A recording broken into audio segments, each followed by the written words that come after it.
tes.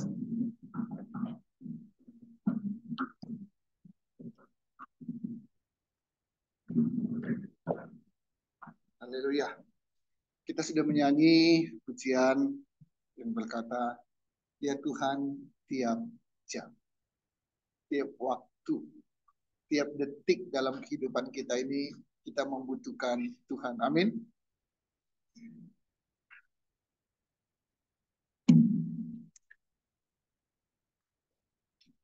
Kita nggak tahu apa yang terjadi dalam hidup ini, Pak, Ibu sekalian. Beberapa waktu yang lalu, ada seorang mahasiswa perguruan tinggi bawa mobil mewah BMW, kemudian nabrak mahasiswa juga, dan mahasiswa yang ditabrak meninggal dunia. Nggak ada yang nyangka itu anak tabrak dan meninggal. Orang tua, keluarga yang mendengar berita itu gimana rasanya? Ya. Kemudian bagaimana nasib yang nabrak? Masih muda, masih mahasiswa, terancam hukuman sekian tahun. Kita nggak tahu apa yang terjadi. Berkendara di jalan raya, kalau nggak nabrak, dia apa? Ditabrak. Kalau bukan kita yang lalai, kita yang sembrono, kita yang nggak waspada, orang lain yang lalai, orang lain yang sembrono, orang lain yang tidak waspada. Karena itu kita perlu Tuhan setiap waktu dalam hidup kita. Amin. Hari ini saya akan menyampaikan firman Tuhan dengan judul Ora et Labora. Pernah dengar? Apa artinya? Berdoa dan bekerja. Oke. Artinya kita tahu ya. Ora, berdoa, labora, bekerja. Kita tahu artinya. Tapi pertanyaannya, bagaimana dalam praktek? Sudahkah kita melakukan dengan baik, dengan benar, atau keliru? Maafkan kalau saya menduga, ada yang keliru. Mau sedikit, mau banyak, saya nggak tahu. Karena saya belum pernah bikin survei. Dan tidak pernah juga membaca. Tapi saya yakin, ya, ada yang keliru dalam mempraktekkan ora et labora. Nah, terbukti. Sabtu kan saya selalu share flyer. Ya, di grup kita juga ada kan? Ibadah Praise and Worship GSJA Grace Assembly Bandung 10.30, temanya Ora et Labora. Ada tulisan sedikit di bawahnya kan? Banyak yang tahu, tetapi ada juga yang keliru dalam melaksanakannya. Itu toh. Kemudian ada yang kasih komentar. Kasih komentar. Komentarnya begini. Bekerja dulu. Berbuat dulu. Baru setelah itu doakan. Masuk nih barang. Masuk Pak Eko. Langsung ada tanggapan, langsung ada komen. Berbuat dulu, bekerja dulu, baru kemudian doakan apa yang dikerjakan. Pertanyaan saya, Bapak Ibu setuju nggak dengan pendapat itu? Ora et labora. Mana duluan? Doa dulu baru bekerja atau kerja dulu dong? Nah, dari mana bisa yakin bahwa berdoa dulu daripada bekerja? Kalau hanya doa, hanya doa doang, tapi nggak bekerja. Kerja dulu dong, jangan omon-omon. Kerja dulu. Setelah kerja, baru kita doakan. Begitu kan? Oke, kita mau belajar hari ini. Ya, supaya kita yang udah tahu, tidak hanya sekedar tahu, tapi betul praktek, tidak keliru. Tapi kalau ada yang keliru dalam pengertian dan sekaligus keliru dalam praktek, mari hari ini kita perbaiki. Ya, Kita baca dulu Lukas 22 ayat 40. Lukas 22 ayat 40.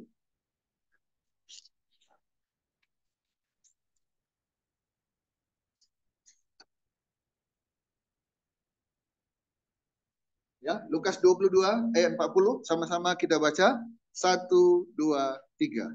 Setelah tiba di tempat itu, ia berkata kepada mereka, berdoalah supaya kamu jangan jatuh ke dalam pencobaan. Siapa yang berkata itu? Ia itu siapa? Yesus. Di Taman Getsemani, Yesus berkata, berdoalah. Ini kata Yesus. Ini firman. Berdoalah. Supaya apa? Supaya kamu jangan jatuh ke dalam pencobaan. Fokusnya adalah berdoalah. Oke? Kita buka lagi 1 Tesalonika 5 ayat 17. 1 Tesalonika 5 ayat 17.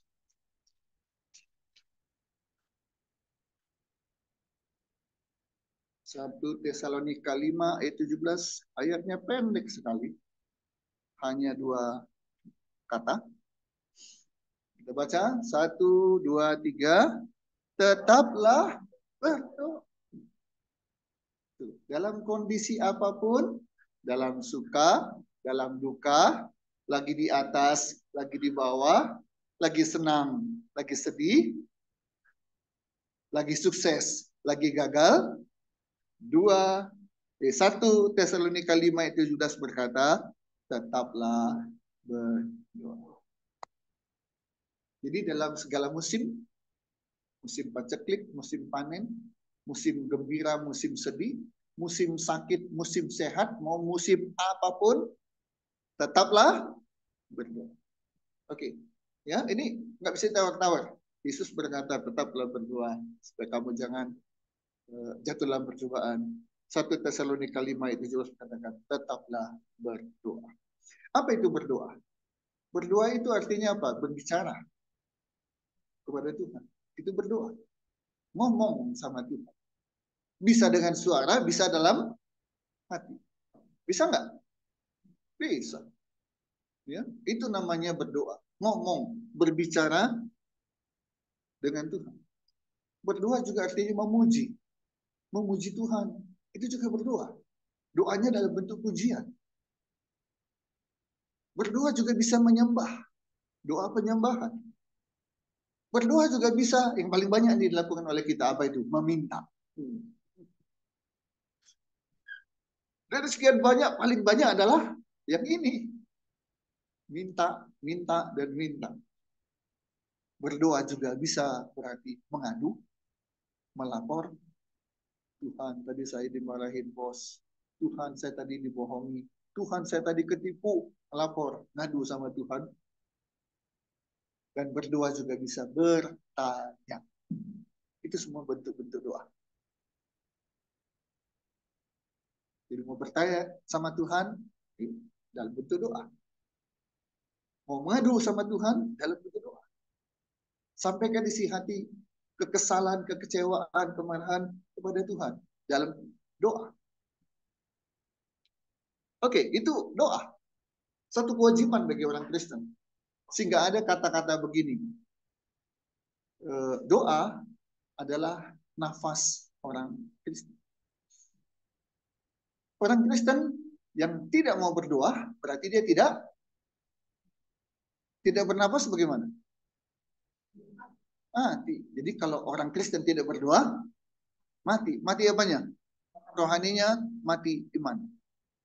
Begitu datang badai, begitu datang kesulitan, minggu depan saya akan khotbah tentang ketika badai datang menerpa atau mengatasi badai kehidupan. Minggu depan. Ya. Nah, ketika datang masalah, langsung diambruk. Kenapa? Lemes. Coba kita nggak makan 1 hari, gimana rasanya? Lemes. Nggak makan 3 hari, gimana rasanya? Tambah lemes. Nggak makan seminggu? Masa sih mati? Tuhan Yesus 40 hari 40 malam tak mati, setengah mati mungkin. Ya, puasi ya. Apa itu puasi? Hah? Tak berdaya, lemah, letih, lesu, lelah, letoy. Tapi coba 5 menit tidak bernapas. Berani tes? 5 menit, nggak 1 hari, nggak 3 hari, 5 menit nggak bernapas. Gimana? Mati? Yakin kan? Langsung 5 menit nggak bernapas mati ya? Semaput dulu kali ya. Nggak kuat kan? Tapi banyak orang Kristen tetap hidup walaupun tidak berdoa. Hidup fisiknya, mati rohani. Ketika datang masalah, dia nggak berdaya. Nggak bisa apa-apa. Dipermainkan oleh masalah.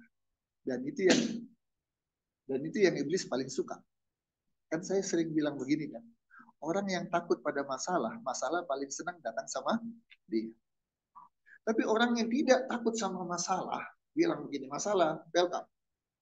Sini kamu masalah, sini. Si masalah bilang apa? Enggak ah, enggak mau ah.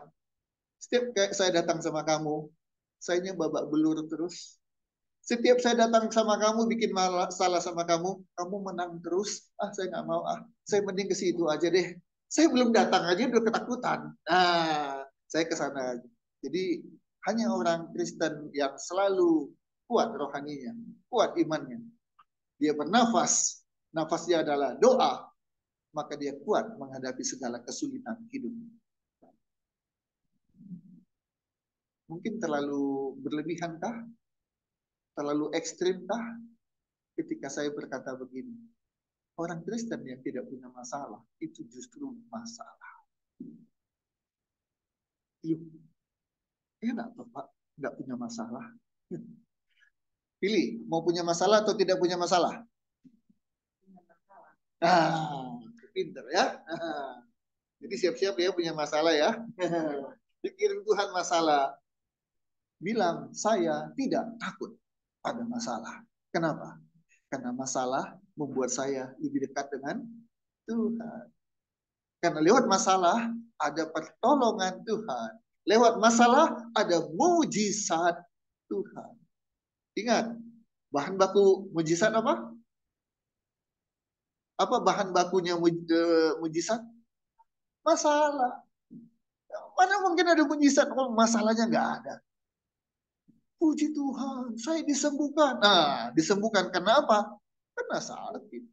Puji Tuhan, Tuhan Yesus menolong saya. Kenapa ditolong? Karena ada masalah. Jadi orang Kristen tidak pernah takut pada masalah. Ya. Kenapa? Tahu Tuhan beserta dengan dia.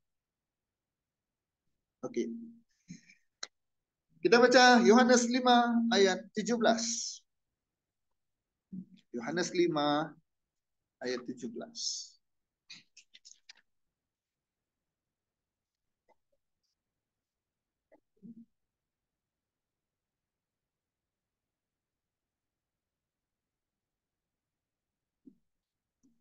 Sepertinya saya harus ganti kacamata. Plusnya ya, saya baca itu harus pakai yang plus. Lihat jauh yang min. Jadi min dan plus. Tetapi ya, ayat 17. Yohanes 5 ayat 17. Kita baca sama-sama. 1, 2, 3. Tetapi ia berkata kepada mereka, Bapakku bekerja sampai sekarang, maka aku pun bekerja juga. Siapa yang bicara ini? Yesus. Ia adalah Yesus. Yesus yang berkata, Bapakku bekerja sampai sekarang. Sampai hari ini. Sampai detik ini, Bapak kita terus bekerja. Tidak leha-leha, tidak tidur-tiduran. Ya, maka selalu ada kalimat begini.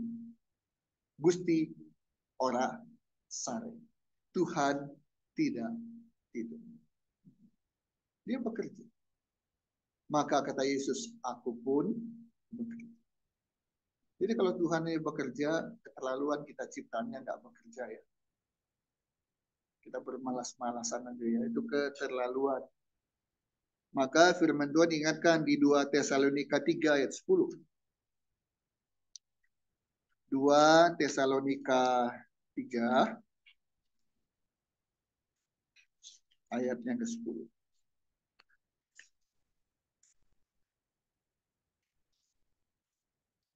2 Tesalonika yang 3 ayat 10, sama-sama kita baca. 1, 2, 3.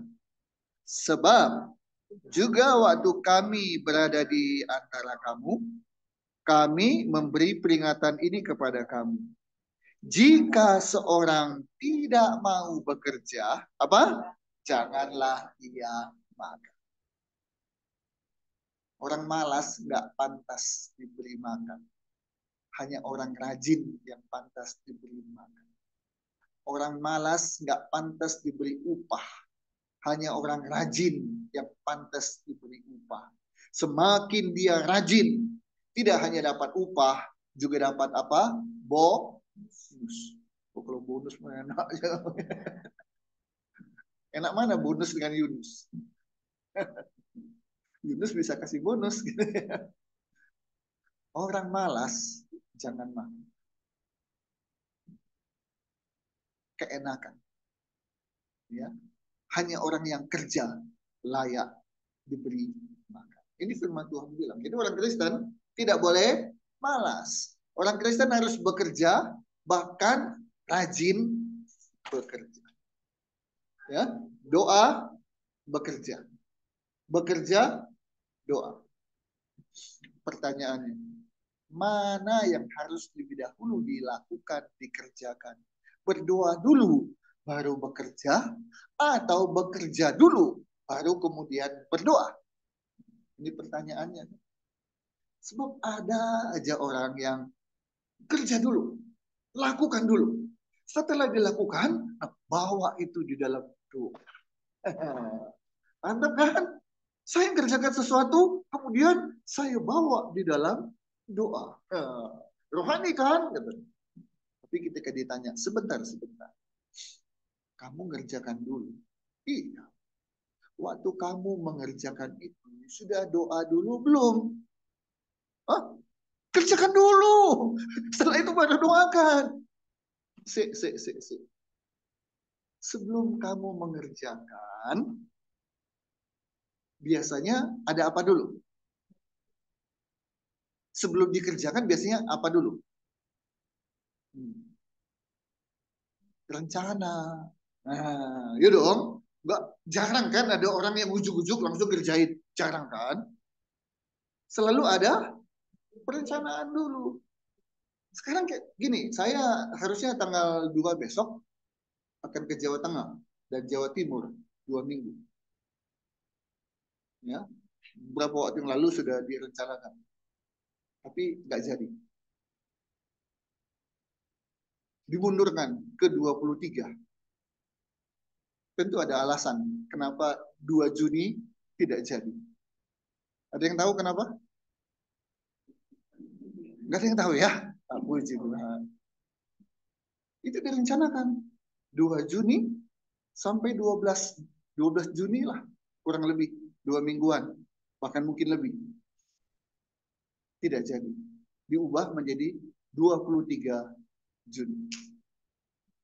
Jadi ada perencanaan dulu, baru dikerjakan. Bahkan sudah direncanakan, bisa jadi tidak dikerjakan. Nah, itu tanggal 2 Juni direncanakan, tetapi kemudian tidak jadi, diubah 23 Juni. Jadi sebelum melaksanakan, sebelum melakukan, sebelum mempraktekkan, orang bikin perencanaan dulu. Nah, pertanyaannya, sebelum melakukan, sebelum merencanakan, sudah doa dulu nggak kepada Tuhan? Nah, ini dia. Bikin orang, begitu ya. Saya enggak tuh. Saya rencana-rencana. Nggak pernah tuh bicara sama Tuhan. Tadi kan ngobrol, bicara, bertanya, ngadu. Itu kan namanya doa kan. Kamu waktu bikin perencanaan, ada libatkan Tuhan. Ada tanya sama Tuhan? Enggak tuh. Bikin rencana, kerjakan. Setelah itu saya baru tanya Tuhan. Setelah itu baru saya minta sama Tuhan supaya Tuhan berkati. Itu yang saya lakukan. Apakah itu benar? Ayo, mari kita baca. Yakobus 4 ayat 13.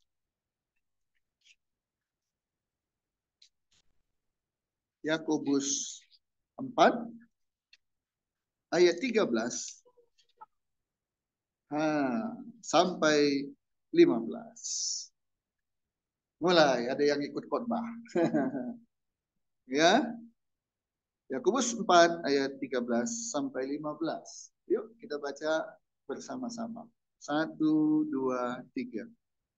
Jadi sekarang, hai kamu yang berkata, hari ini atau besok kami berangkat ke kota Anu, dan di sana kami akan tinggal setahun dan berdagang serta mendapat untung. Sedang kamu tidak tahu apa yang akan terjadi besok. Apakah arti hidupmu? Hidupmu itu sama seperti uap yang sebentar saja kelihatan lalu lenyap. Sebenarnya kamu harus berkata gini, jika Tuhan menghendakinya, kami akan hidup dan berbuat ini dan itu. Lihat, ada orang bilang, besok saya akan begini, besok saya akan begitu. Besok saya bikin ini, saya bikin itu. Minggu depan begini, minggu depan begitu. Firman Tuhan bilang, jangan. Kamu nggak tahu apa yang terjadi besok. Harusnya kamu bilangnya begini, kalau Tuhan menghendaki, kalau Tuhan berkenan, kalau Tuhan izinkan, maka saya akan begini. Waktu bilang kalau Tuhan begini, kalau Tuhan begitu, itulah yang dinamakan doa. Libatkan Tuhan. Sebelum jatuh tanggal 2 Juni besok, ada perencanaan, tapi tetap bertanya sama Tuhan. Bagaimana Tuhan, 2 Juni berangkat nggak? Karena saya harus tinggalkan jemaat. Oh, no problem. Nanti ada yang menggantikan saya untuk melayani. Jemaat tidak pernah kehilangan kocar kacir karena nggak ada gembala. Oke. Tapi tetap, sudah begitu, 2 Juni nggak berangkat. Diubah ke 23 Juni. Bahkan ada rencana, bukan cuma 12 hari, 14 hari. Nanti pulangnya, ini jalan darat ya. Pulangnya nanti baru naik pesawat. Mobil tetap pulang, tapi kami nanti akan kembali dengan pesawat. Itu pun tetap didoakan. Tuhan berkenan tidak? Tuhan izinkan enggak? Kalau izinkan, berangkat. Kalau Tuhan bilang tidak, maka tidak akan berangkat. Ini yang harus kita lakukan, Bapak Ibu Saudara kekasih dalam Kristus. Tanya Tuhan dulu. Jangan bikin rencana, langsung kerjakan, setelah itu baru didoakan. Sederhananya begini. Kita punya anak. Kita tanya, kamu ngapain? Kamu lagi ngapain? Jangan tanya-tanya. Orang tua kalau dibegitukan gimana? Ditanya, kamu ngapain, mau ngerjain apa, atau kamu mau kemana? Shh. Saya lagi ada rencana, saya mau lakukan sesuatu, tapi nggak usah tanya-tanya. Orang tua kalau digitukan gimana? Ini orang tua ini, kalau anak begitu gimana? Kesel. Kalau sudah kesel gimana? Ngambek. Setelah ngambek gimana? Pundung. Setelah itu pemahamannya lah. Ya, pemahamannya lah. Ya, gimana kamu lah? Terserah kamu. Silakan. Tiba-tiba anaknya datang. Tapi saya punya masalah. Kan gue bilang apa?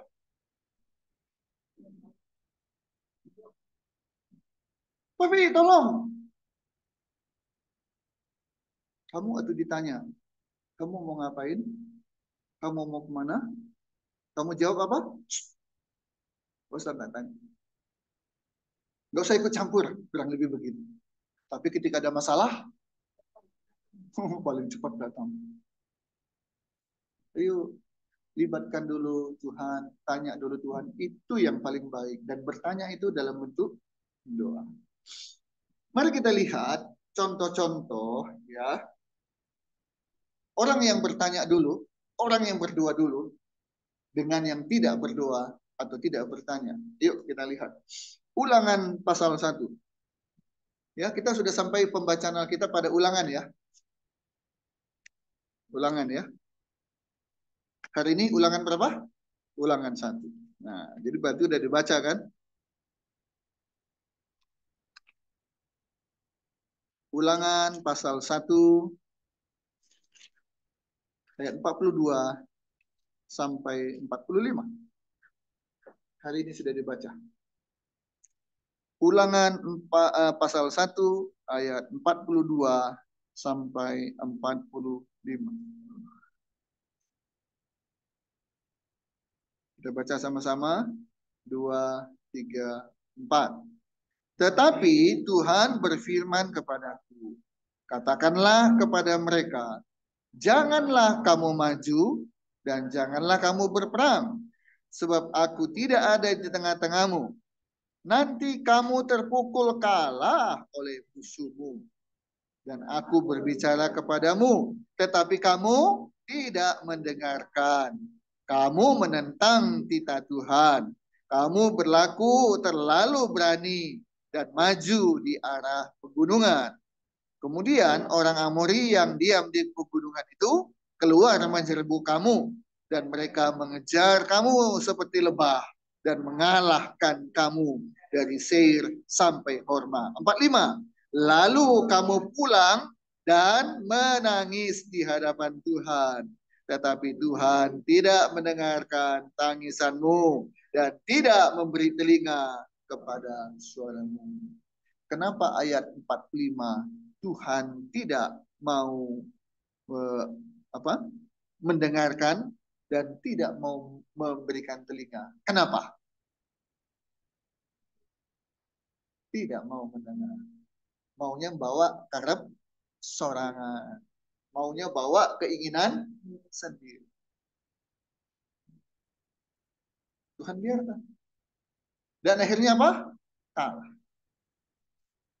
Ayo mari belajar, jangan abaikan Tuhan.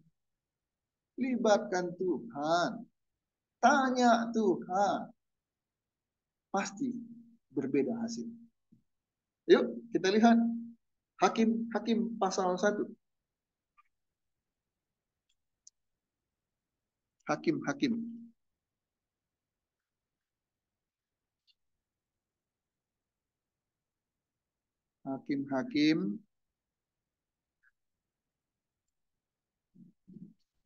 pasal 1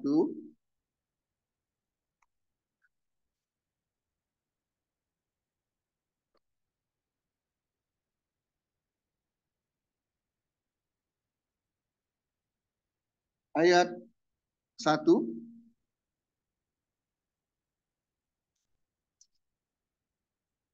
Hakim pasal 1 ayat 1, ayat 2, 3 dan sampai ke-4. Hakim itu di halaman 348 kalau di Alkitab saya. Setelah Yosua. Oke, Hakim pasal 1. Kita baca mulai dari ayat 1. 2, 3. Sesudah Yosua mati, orang Israel bertanya kepada Tuhan. Stop dulu. Doa tadi itu artinya apa? Ngobrol. Minta. Apa? Minta petunjuk. Lapor. Keluh kesah. Bicara. Ya. Juga bertanya. Itu ya doa ya. Oke. Ulangi sekali lagi. 2, 3. Sesudah Yosua mati, orang Israel bertanya kepada Tuhan, siapakah daripada kami yang harus lebih dahulu maju menghadapi orang Kanaan untuk berperang melawan mereka? Firman Tuhan, suku Yehuda lah yang harus maju. Sesungguhnya telah kuserahkan negeri itu ke dalam tangannya. Lalu berkatalah Yehuda kepada Simon, saudaranya itu, majulah bersama-sama dengan aku ke bagian yang telah diundikan kepadaku, dan baiklah kita berperang melawan orang Kanaan. Maka aku pun akan maju bersama-sama dengan engkau ke bagian yang telah diundilkan kepadamu. Lalu Simeon maju bersama-sama dengan dia. Ayat 4. Maka majulah suku Yehuda, lalu Tuhan menyerahkan orang Kanaan dan orang Feris ke dalam tangan mereka, dan mereka memukul kalah orang itu dekat Besek 10.000 orang banyaknya. Tuhan berfirman, lakukan, dan dilakukan, hasilnya berhasil dan menang. Kenapa? Aku menyerahkan mereka. Jadi kalau Tuhan menyuruh, percayalah, dia akan menyertai. Amin. Kalau Tuhan menyuruh, percayalah, Tuhan bertanggung jawab atas apa yang dia suruh, apa yang dia perintah. Kita nggak akan dibiarkan sendiri. Dia ada selalu beserta dengan kita. Jadi jangan pernah takut. Kalau kita udah bertanya sama Tuhan dan Tuhan menjawab, jangan bilang, gawat, masalah ini, bahaya. Jangan. Kalau Tuhan suruh, dia menyertai kita. Immanuel, Allah beserta kita. Nah, kalau Allah sudah beserta kita, apalagi yang kita takutkan, betul nggak? Bila Allah bersama kita, siapakah lawan kita? Tidak. Karena Tuhan yang berperang ganti. Itulah kalau kita selalu bertanya kepada Tuhan. Satu lagi, terakhir. 1 Samuel 23. 1 Samuel pasal 23.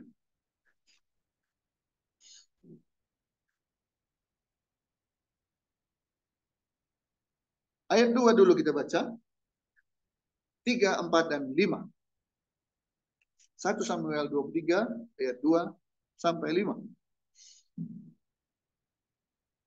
Yuk kita baca bersama-sama. 1, 2, 3.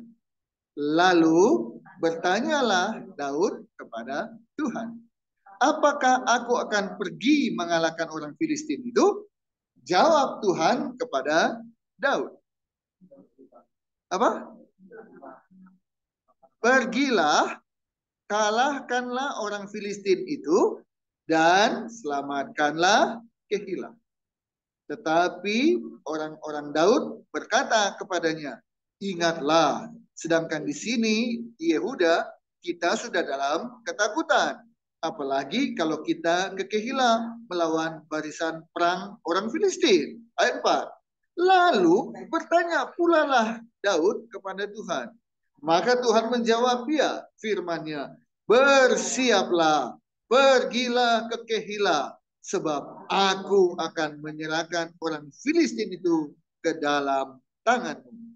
Kemudian ayat 5, pergilah Daud dengan orang-orangnya ke Kehilah, ia berperang melawan orang Filistin itu, dihalaunya ternak mereka, dan ditimbulkannya kekalahan besar di antara mereka.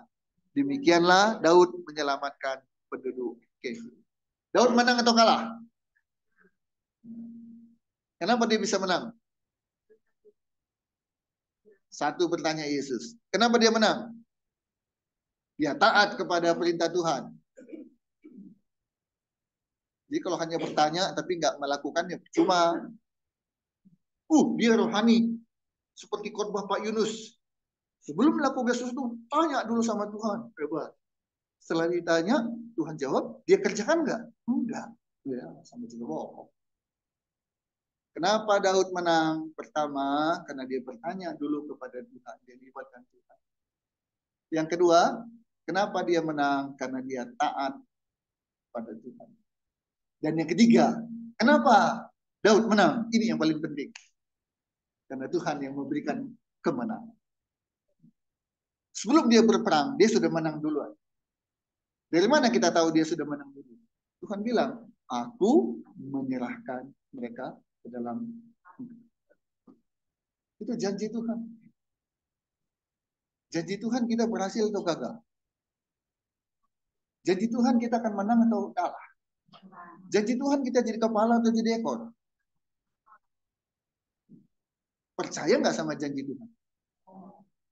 Di mulut. Percaya nggak dalam tindakan? Ya, itu dia masalahnya. Nanti. Ya, jadi kita jangan hanya sekedar di mulut. Percaya. Hanya di mulut. Kalau namanya percaya itu, lakukan. Maka setelah doa, harus bagaimana?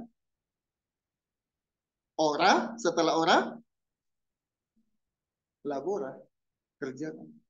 Jadi jangan juga hanya beriman, tapi nggak ngapa-ngapain juga.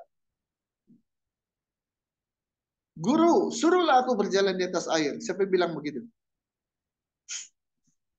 Siapa yang ngomong? Guru, suruhlah aku berjalan di atas air. Siapa yang bilang itu? Artinya Petrus bilang, aku mau berjalan di atas air. Tuhan bikin aku supaya bisa berjalan di atas air. Itu permintaan siapa? Diri sendiri. Kita kan suka minta-minta, betul nggak? Tapi ketika Tuhan suruh apa? Sini. Embung silen, takut Jalan nggak di atas air? Enggak. Jadi kita harus doa, tapi juga harus bertindak. Ketika bertindak harus pakai iman. Jalan nggak Petrus di atas air? Jalan. Kenapa sebentar? Setelah itu dia nggak pakai iman lagi, tapi dia pakai apa? Wih, gawat. Angin ribut, bahaya. Begitu dia lihat, dia takut, imannya goyah. Coba. Orang Kristen selalu kuat imannya. Dia tidak akan pernah takut menghadapi apapun dalam hidup. Dalam sakit pun dia percaya Tuhan memberikan kekuatan dan kesembuhan. Dalam kesedihan dia percaya Tuhan memberikan kegembiraan dan kekuatan. Yuk kita belajar untuk berdoa dulu, baru bekerja. Jangan dibalik. Kalau dibalik, artinya apa? Kita mau masa Tuhan. Kita mau perintah Tuhan. Tuhan, aku lagi kerjain ini. Bikin aku berhasil ya. Enak aja. Kita ini siapa? Minta-minta Tuhan, tapi merintah Tuhan. Harus begini, harus begitu. Sadar. Ya, Tuhan bukan tuh diperintah-perintah. Tuhan tuh disembah. Doa dulu. Dengarkan apa kata Tuhan. Begitu Tuhan bilang, maju. Kita maju. Ketika Tuhan bilang, jangan lakukan. Jangan ngotot. Tapi ini udah bagus ini. Ini pasti cuan. Ini kesempatan. Jangan. Kalau Tuhan bilang iya, kerjakan. Kalau Tuhan bilang tidak, jangan kerja. Doakan dulu. Ya, segala satu doakan dulu. Karena Tuhan tahu yang terbaik buat kita. Amin. Kita hanya tahu sepanjang pengetahuan kita. Tapi Tuhan tahu lebih dari apa yang kita tahu. Kalau kita bisa menghasilkan yang baik, Tuhan bisa berikan yang lebih baik. Bahkan yang Amin. Haleluya. Terakhir, ketika orang sedang susah, ketika orang sedang punya masalah, dan dia harus ambil keputusan, dia masih bimbang, ambil ini, ambil itu, harus begini atau begitu. harus terima atau harus tolak. Dia bimbang, dia ragu, dia belum punya satu hal yang mantap. Pertanyaannya, dia putuskan dulu baru dia doakan, atau doakan dulu baru putuskan? Mana yang benar? Yakin? Ya, jadi jangan putuskan dulu. Udah putuskan, Tuhan semoga putusan saya ini benar ya. Tuhan tolong, Engkau kan berjanji. Enak aja. Amin. Amin. Ya, amin. Ada iman ya. Jadi doa dulu baru putusan. Bukan ambil putusan dulu baru doa. Salah ya, keliru ya. Nah, doa dulu baru kerjakan. Jangan kerjakan dulu baru doakan.